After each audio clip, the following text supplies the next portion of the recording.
আপনি তো ভেঙে পড়বেন না, নিজেকে একটু শক্ত করুন।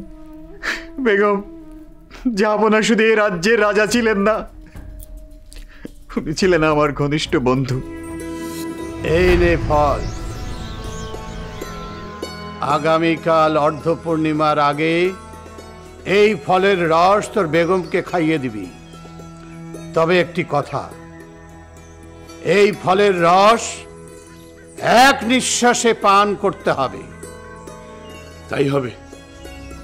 যা, শুধু ভাইজানের জন্য তোকে ক্ষমা করে দিলাম। না যাবে না, যাবে না, আপনি আমাকে রেখে কোথাও যাবেন না। না বেগম, আমি মনে হয় আর বাঁচবো না। আমি কোথাও যাব না বেগম। বেগম, তোমার কষ্ট হচ্ছে, কে কোথায় আছো? একে কি খবর দাও বেগম। সাব্বাস ফুল্লুরা, এই নাও তোমার পুরস্কার। এবার এই ফলটাকে নির্জনে কোথাও ফেলে দেবে। তাই হবে বেগম সাহেবা, তাহলে এখন আসি।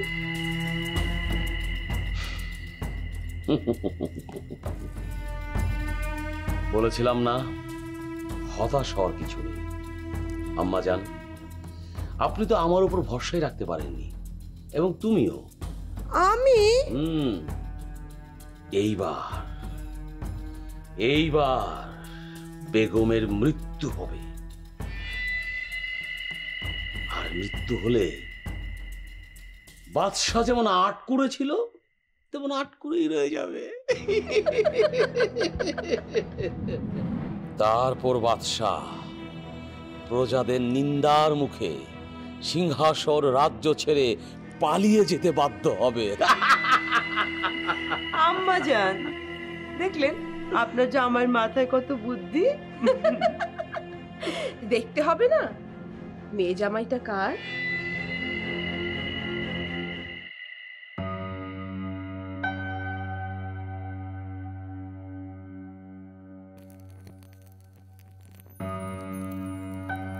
সব ঠিক আছে তো হাকিম সাহেব?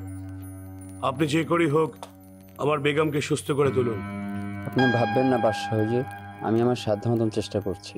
এটি একটি তীব্র বিষ, এই বিষে বেশিক্ষণ বেঁচে থাকা সত্যিই কঠিন। তবে খুশি খবর এই যে এই বিষের ওষুধ আমার কাছে আছে, এবং আমি আজই তা খুঁজে পেয়েছি। যার জন্য এই সিংহাসন ছেড়ে, এই প্রাসাদ ছেড়ে বনবাসে গিয়েছিলাম, দরবেশ বাবার কাছ থেকে দাওয়াই এনেছিলাম, সেই যদি বেঁচে না থাকে, আমার বেঁচে থেকে কি লাভ বলুন? আপনি ভেঙে পড়বেন না জাহাপনা, বললাম তো সময় মতো দাওয়াই পড়েছে। এখন ঠিক বেগম সাহেবা ভালো হয়ে যাবে। এখন আল্লাহর কাছে ফরিয়াদ করুন। হে পরওয়ারদিগার, তুমি আমার বেগমকে সুস্থ করে দাও, ভালো করে দাও, সুস্থ করে দাও, সুস্থ করে দাও।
যাক, বেগম সাহেবের মৃত্যুর হাত থেকে রক্ষা পেলেন। এবার জাহাপনা নিশ্চিন্ত থাকতে পারবেন। কিন্তু সন্তান না হলে তো আটকুরে বদনাম যাবে না। আগে যে সমস্যা ছিল এখনো তো সেই সমস্যাই রয়ে গেল। তুমি কথাটা মিথ্যে বলনি। চক্রান্তকারীরা সন্তান যাতে না হয় সেজন্য বেগম সাহেবকে মারতে চেয়েছিল। তাদের সে আশা পূরণ হয়নি। বেগম সাহেব যেহেতু বেঁচে আছেন, আল্লাহ নিশ্চয়ই একটা কিছু করবেন। আব্বা হুজুর, আব্বা হুজুর, মা রূপবান, এই যে দেখুন, প্রাসাদের বাইরে এই অদ্ভুত ফলটা আমি কুড়িয়ে পেয়েছি। কিন্তু আম্মা জান, প্রাসাদের বাইরে পাওয়া ফল প্রাসাদে কেন নিয়ে আসলেন? এই ফলটা আর সব ফলের মতো নয় আম্মা জান। দেখি মা রূপবান ফলটা।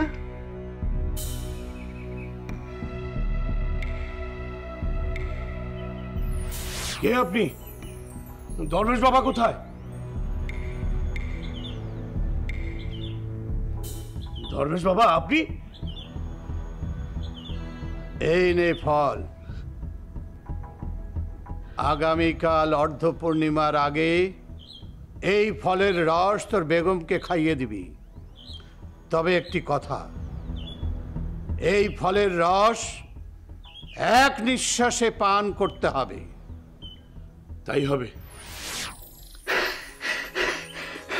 আমি আসি। আপনি এই ফলটা নিয়ে কোথায় যাবেন? সেটা পরে বলবো বেগম, আমি আসি, সময় নেই।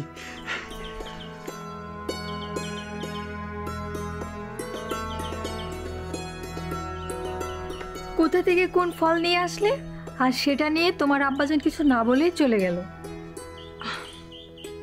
আমিও তো ঠিক কিছুই বুঝতে পারলাম না, তবে মনে হচ্ছে ফলটা খুবই দামি। থাক, কেন যে দিয়ে দিলাম, না দিলেই ভালো হতো। তুমি তোমার হবু জামাইকে ভেজে খাওয়াতে পারতে। যেমন বাপ তার তেমন মেয়ে।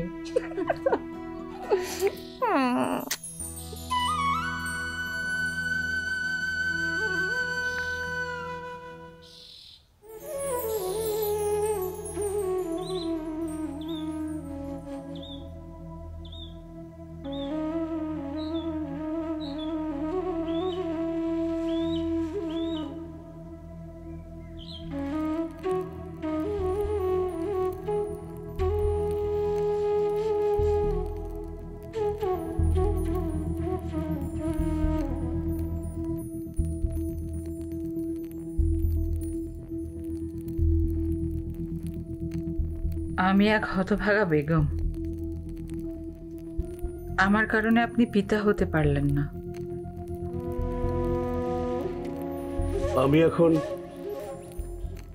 এসব নিয়ে ভাবছি না বেগম, ভাবছি তোমাকে নিয়ে। তোমার কিছু হয়ে গেলে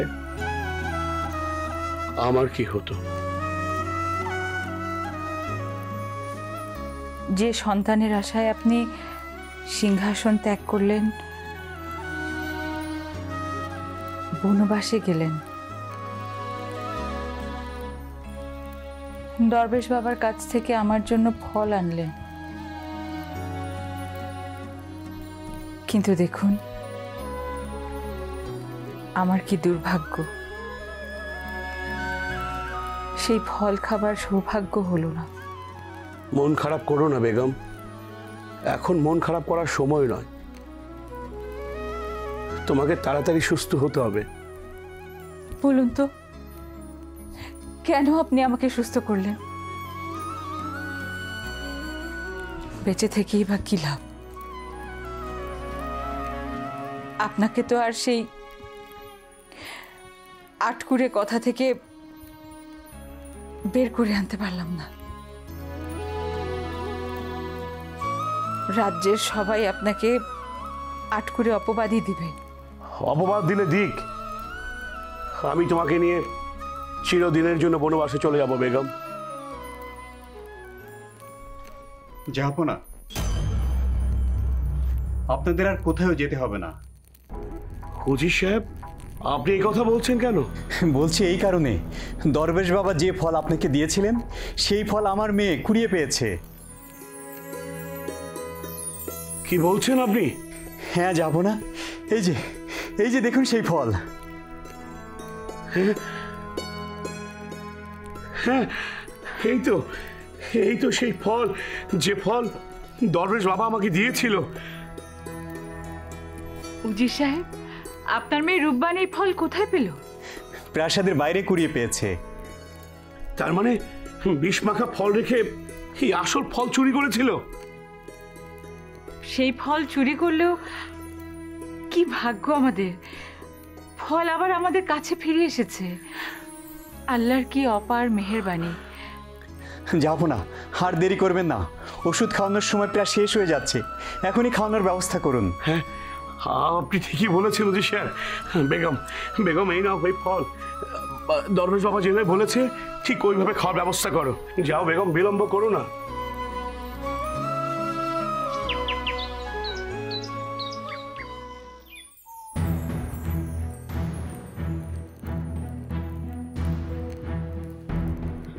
আম্মাজান, ভিতর থেকে দুঃসংবাদ, না না সুসংবাদটা এখনো আসছে না কেন? বুঝতে পারছি না, বিষটা আবার নকল ছিল না তো? আম্মাজান, এটা আপনি কি বলছেন? বিষ নকল হবে কেন? এই বিষ একদম খাঁটি, আসল বিষ, আমি নিজে এনেছি। এই শোনো শোনো, তুমি বিষ খেয়ে এনেছিলে? আসল বিষ হলে তো মারা যেতে এত সময় লাগবে না। তোমাদের এবারের চক্রান্তটাও বিফলে গেছে। হ্যাঁ আব্বাজান, আপনি অসুস্থ শরীরে এখানে আসতে গেলেন কেন? খবরদার, খবরদার, তুমি আমাকে আব্বাজান বলে ডাকবে না। তুমি আমার জামাই হওয়ার অযোগ্য। আব্বাজান, আপনি এগুলো কি বলছেন? আমরা তো ভালো হয়ে গেছি, আমরা তওবা করেছি। তওবা করেছি। আর এখন তো আমরা অধীর আগ্রহে অপেক্ষা করছি কখন শাহজাদা আসবে আর আমার চাচা জানের আটকুরে অপবাদটা খুঁজবে। এসব কথা বাদ দিয়ে কি বলতে এসেছেন সেটাই বলুন। তোমরা ছোট বৌমাকে যে বিষ খাইয়েছিলে, সে বিষক্রিয়া থেকে সে মুক্তি পেয়েছে। আব্বাজান মারা যায়নি? ও না, চিকিৎসা খুব ভালো হয়েছে আব্বাজান, তাই না? হ্যাঁ, বিষের উপরেও ওষুধ আছে। হেকিম মশাই এসে তাকে ওষুধ দিয়ে বিষক্রিয়া থেকে মুক্ত করেছে। আমি তোমাদেরকে আমি অনেকবার রক্ষা করেছি, কিন্তু তোমরা যদি আবার এমন করো, আমি কিন্তু তোমাদেরকে রক্ষা করব না। কথাটা মনে থাকে যে।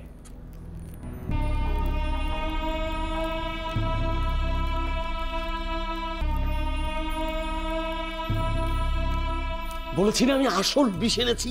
বিষ তো ঠিকই ছিল, কিন্তু চিকিৎসাটা খুব ভালো হয়ে গেছে। একটা ভালো চিকিৎসক এসে বলেছে। এরপরে যখন বিষ আনবে তখন নিজে খেয়ে একটু পরীক্ষা করে এনো। আচ্ছা ঠিক আছে। সাধারণ একটা।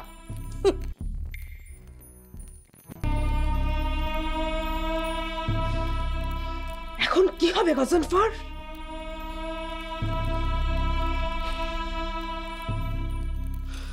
আম্মাজান, দুশ্চিন্তার কোনো কারণ নাই। একটা ষড়যন্ত্র ব্যর্থ হয়েছে, হাজারটা ষড়যন্ত্রের পথ খুলে যাবে। আশ্চর্য, আমি তো এই লাইনের পাকা খেলোয়াড়, আমি কেন বারবার ব্যর্থ হচ্ছি? গজনফর, একবার না পারিলে দেখো শতবার। তোমাকে পারতেই হবে গজনফর, তোমাকে পারতেই হবে।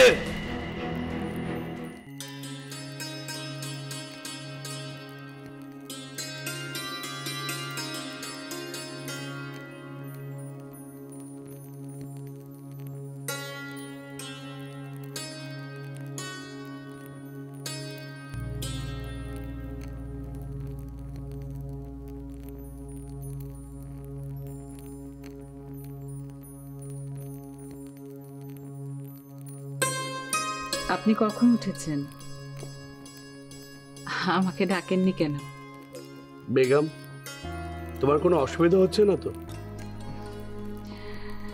না, একদমই কোনো অসুবিধা হচ্ছে না। আমার মনে হয় দরবেশের দেয়া দাওয়ায় কাজ করেছে। সত্যি বলছো? হ্যাঁ, স্বপ্নে দেখেছি আমার কোল জুড়ে পুত্র সন্তান এসেছে।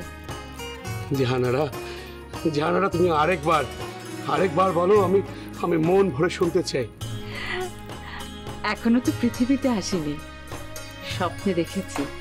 আসবে, নিশ্চয়ই আসবে। জাহানারা, আমার সাধনা বৃথা যেতে পারে না। আল্লাহ নিশ্চয়ই আমাদের দিকে মুখ তুলে তাকাবে। জাহাপনা, জাহাপনা, যারা এই চক্রান্তের সাথে জড়িত তাদের শাস্তি দিন জাহাপনা। বেগম, আমি এখন শাস্তির কথা ভাবছি না। মনে করো এটা আমাদের ভাগ্যে লেখা ছিল। তাছাড়া তুমি তো জানো বেগম, অতীতের অনেক ভালোবাসার কাছে আমি ঋণী। আমার এই জীবনটা আমার বড় ভাইয়ের ভালোবাসার দান। তাহলে তুমি বলো, আমি কি করে তাকে শাস্তি দেব? কেমন করে শাস্তি দেব? আমি এই কারণেই অনেক সিদ্ধান্ত নিতে পারি না বেগম। আপনি যেটা ভালো মনে করেন সেটাই হোক। নিশ্চয়ই বেগম।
রূপবান, এই রূপবান, রূপবান, তুই এখানে? ধ্যাত, মুখ পড়ে আর একটু পরে আসতে পারলি না? নাহলে আর একটু হলেই তো। আর আমরা তোকে খুঁজে হারলাম। কোথায় আর যাবো? বাগান আর প্রাসাদ, এছাড়া আর কোথায় যাবো বল? নিশ্চয়ই এখানে বসে কারোর কথা ভাবছিলি।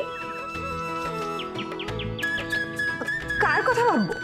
কেন, তুই বলেছিলি না এক রাজকুমার ঘোড়ায় চড়ে আসছে? আজও নিশ্চয়ই এসেছিল। আসলে তোদের আর মিথ্যা বলবো না, সত্যি রে, আজও না সেই রাজকুমার এসেছিল। রাজকুমার এসে আমাকে কি করলো জানিস? আমার হাত দুটো ধরে তার সেই পঙ্খিরাজের ঘোড়া আমাকে তুলে নিল। তারপর আমাকে নিয়ে সে পাহাড়, জঙ্গল, সমুদ্র ঘুরতে থাকলো। ঘুরতে থাকলাম আর উঠতে থাকলাম, আমরা ঘুরতে থাকলাম আর উঠতে থাকলাম, উঠতেই থাকলাম। হয়ে গেছে। কি হয়ে গেছে? তার মানে সত্যি সত্যি তোর জীবনে রাজকুমার আসছে। ধ্যাৎ, কি যে বলিস না। চল। কোথায় যাবি রাজকুমারের সন্ধানে? এই, আমি কি সেটা বলেছি? তোরা না, ধ্যাৎ, চল তো।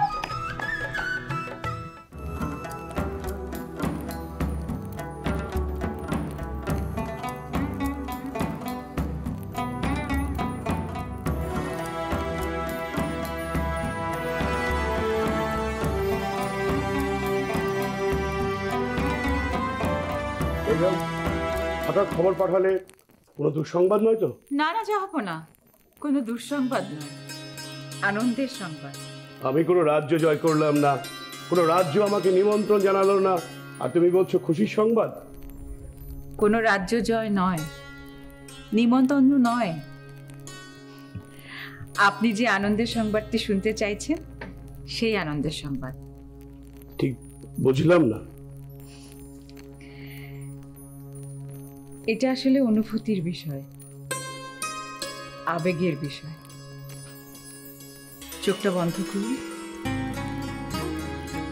চোখ বন্ধ করে অনুভব করুন আপনি যে ভালোবাসার, যে অনুভূতির, আনন্দের সংবাদটি শুনতে চান, সেই সুসংবাদ।